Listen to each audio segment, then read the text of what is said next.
Ryan Reynolds, Under the Tudorscope, Part 2. Hello, and welcome back to my analysis of Ryan Reynolds. We're now going to look at his relationship with his father. When we look at the relationship between an individual and their parents, we want to see, for instance, is there any evidence that supports that one or more of the parents is a narcissist? This is important since it would suggest a genetic predisposition which could be passed down to the child. It also suggests that there may well be a lack of control environment that persisted during the childhood of the subject, meaning this increases the risk that they became a narcissist themselves. Similarly, if we learn that the relationship with the parents is one where it was a nurturing and caring environment, and that no narcissists were present, this reduces the likelihood of the subject being a narcissist and more likely to find themselves in one of the other categories. And therefore, scrutiny of the relationship between the subject and their parents is immensely important. Reynolds has been described as having had a very complicated relationship with his father. He was raised in a blue-collar home, and he recalled that his dad, who died in 2015 after a 20-year battle with Parkinson's disease, communicated via simple grunts. Reynolds once explained, "My relationship with my father was very complicated. I come from a middle-class blue-collar home, and my dad was of that generation where he was Clint Eastwood. Simple grunts is how he communicated." People tell themselves stories, and we have some responsibility as we grow older to question that a little bit. I've done that a bit more in the last 5 years. I didn't know myself until I was probably 40-ish. I ask that question often. Was my dad as challenging as I like to think? Or am I romanticizing that to pave over all of these things with whatever the drug is? The story's not true. Nobody's black and white like that. In 2024, he also explained in an interview that he had a rough 10-year patch with my father, so we were estranged. He said that his father was that stereotypical tough guy who never discussed his feelings. Well, pausing there. His father, of course, is dead and has been dead for some 10 years. We don't get his father's side of the story. The suggestion is that his father was this stereotypical tough guy, the individual who was in the police, who never discussed his feelings.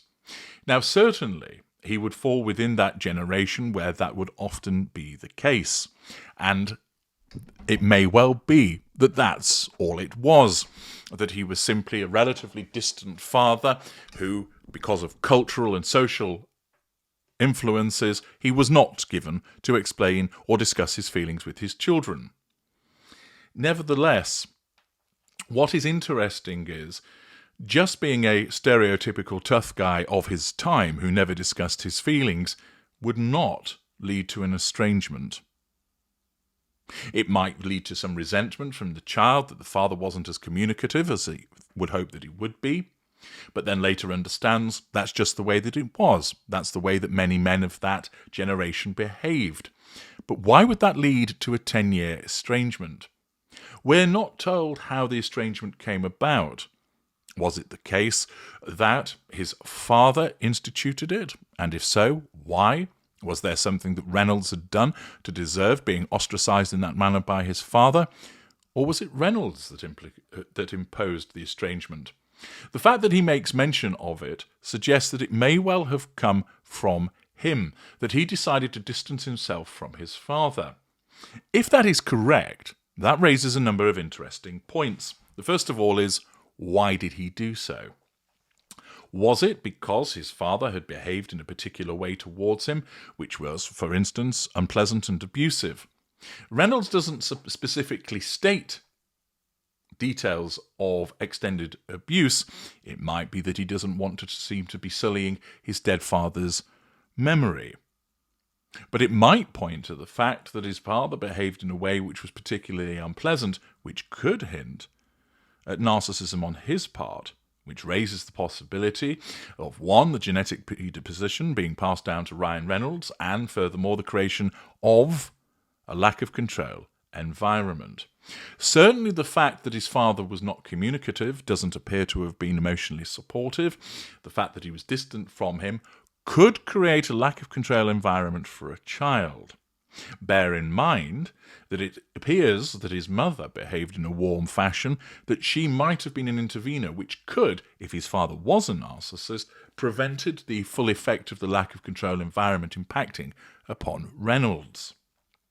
It also accords with the possibility that Reynolds has revised history to see his father in a particular way, which caused an estrangement that, in effect, he disengaged from his father as a consequence of seeking to nullify a threat to control imposed by his father. The fact that there was a 10-year estrangement certainly demonstrates that the relationship between Reynolds and his father was not a good one. He continued by explaining, "It was very easy for me to dine off the idea that my father and I do not see eye to eye on anything, and that an actual relationship with him is impossible." That is an interesting remark, because it's rather absolute. We do not see eye to eye on anything, and that a relationship with him is impossible. It is often the case that the narcissist will talk in terms of absolute. You never, you always, because that is demonstrative of the black and white thinking of the narcissist. Reynolds went on to state, "As I'm older now, I look back at it, and I think of it more as that my unwillingness at the time to meet him where he was, I could have maybe been there with him towards the end, and I wasn't. He and I just drifted apart, and that's something I'll live with forever." He previously revealed that his father's illness widened the divide between him and his father. "At the time I just thought, my dad's losing his mind. My father was really slipping down a rabbit hole where he was struggling to differentiate between reality and fiction. Subsequently, everyone else in his life was losing the bedrock faith and trust that they had on his point of view. There would be conspiratorial webs that he would spin about this is happening, and that these people might be after me, or this person is out to get me, and just stuff that was such a wild departure from the man that I grew up with and knew." This again is interesting, because this conspiratorial view and paranoia is something that is often found with narcissists, but it could also have been symptomatic of the Parkinson's that he was experiencing. What's also interesting from these observations is the fact that, notwithstanding that his father was unwell, Reynolds didn't seem to be motivated to want to have anything to do with him, or be supportive, or help his mother, for instance, with regard to the caregiving. This suggests an absence of emotional empathy, that although he may well have already been estranged from his father, that they had a gulf between them for reasons of falling out with one another. The fact that his father then fell ill with a serious illness still was not enough to cause Reynolds to decide that he wanted to have a relationship with his father. Learning that his father was seriously ill was insufficient to motivate him to get over his own concerns with regard to his father's behaviour. That could be demonstrative of an absence of emotional empathy and a stubbornness on the part of Reynolds. Alternatively, it might be the case that perhaps he'd been treated so badly by his father that he, as a victim of his father's behaviour, thought, notwithstanding the fact that you're unwell, that still doesn't detract from the way that you've hurt me, and therefore I'm keeping my distance from you. It might have been a protective measure on the part of Reynolds. In an interview with Stephen Colbert, he explained that his life growing up with his father was comparable to being with a full-time landmine. He stated that it was never relaxing or easy, and it forced him to deal with anxiety throughout his life. This is an interesting observation. Many people who are victims of narcissists talk about that state of anxiety, the treading on the proverbial eggshells. Here described being with a full-time landmine, that if you were to take some step, he would explode.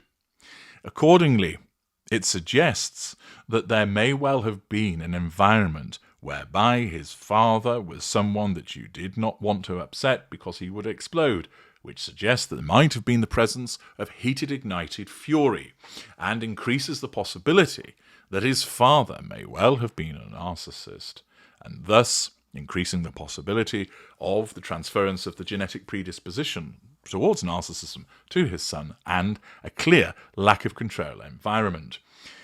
Irrespective of whether a narcissist existed or not, it's evident from what Reynolds is stating that there was clearly a lack of control environment with regard to an absence of emotional support from his father, an absence of general interest in him from his father, and this environment of a full-time landmine.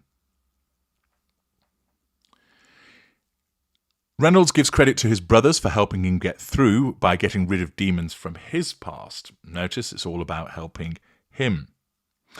Reynolds was 22 when James Chester Reynolds, his father, was diagnosed with Parkinson's disease, but apparently they rarely discussed the topic. He said the word Parkinson's maybe 3 times as far as I know, and one of them wasn't to me, said Reynolds. There was a ton of denial, a ton of hiding. The two had a complicated relationship exacerbated by what Reynolds learned were his father's struggles with hallucinations and delusions, 2 lesser-known symptoms of Parkinson's that began roughly 10 years after Reynolds Sr.'s diagnosis. It really destabilised my relationship with him because I didn't really know what was happening, says Reynolds. Now, interestingly, is this a legitimate explanation for why he didn't have a good relationship with his father, that he couldn't cope? Bear in mind, he was still young, 22, when the diagnosis took place. Or is this demonstrative of an individual who simply didn't care, that didn't have the emotional empathy to drive him to want to help? He explained that his father was a man who didn't share his feelings. He was a boxer, a cop, a hard ass. I can't even recall ever really having a proper conversation with my father. He was a present father, never missed a football game, but he just didn't have the capacity to feel, or at least share the full spectrum of human emotions. Pride was just ingrained in him that it dictated almost everything that he did.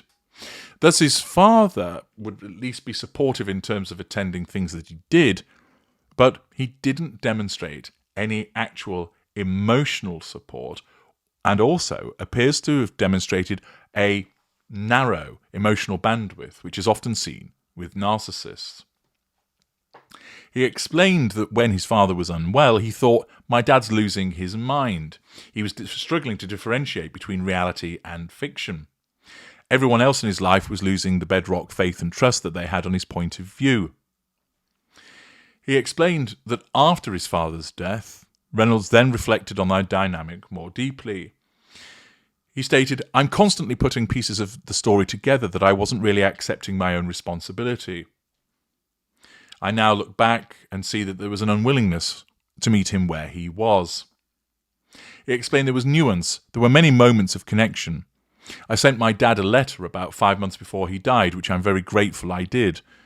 The letter was basically a list of every amazing thing he ever did, every time he showed up or every time he had a catch with me outside after baseball practice. Every time he was just there. And if the man couldn't express his emotions in a way that was dynamic, well, many people can't. The guy was born in the 40s. It's okay. I'm super grateful that I sent that letter. I know for a fact it meant the world to him, so I did get that closure, but I wasn't with him when he passed away, and I do wish I was. The healing for me really comes more through my relationship with my own kids, while taking some of the things from my father that are of immense value. My dad had incredible integrity. He did not lie. I get to fill in those little gaps that maybe hurt me. I get to show up. When my kid is acting out or telling me I'm the worst, my dad would retreat into the power of silence, and that is not the way to acknowledge your kid. So to be able to get down on their level and just tell them that I believe them and that I'm here for them, I'm like, oh, okay, I just weirdly didn't mean to, but I fixed something with my own dad. Now, there also appears to be a possible contradiction with regard to events surrounding his father's death, because he talks about there that he wasn't at his passing away. Yet in a 2022 interview with Men's Health, he said that even in his dad's final moments, he and his brothers were making him laugh. We were all in there together, me and my brothers just joking with him, and of course we end up busting each other's chops. Now, it might be, when it's referred to final moments, they're talking about an earlier occasion and not the moment of him dying. But the term final moments would suggest it was at death's door. And therefore, there might be a potential revision of history there in respect of that potential contradiction.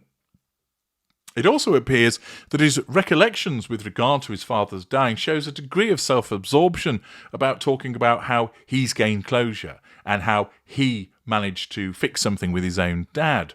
But again, what's demonstrative is that he kept his distance from his father for the most part.